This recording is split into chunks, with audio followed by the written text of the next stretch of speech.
You ask Tiger to solve. This deals with linear equations with one unknown. The final result is x equals -8.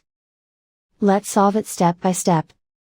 Group all constants on the right side of the equation. Subtract 6 from both sides. Group like terms. Simplify the arithmetic.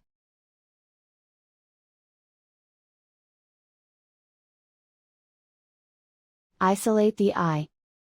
Divide both sides by -5. Cancel out the negatives. Simplify the fraction. Move the negative sign from the denominator to the numerator. Find the greatest common factor of the numerator and denominator. Factor out and cancel the greatest common factor. And so the final result is x equals -8.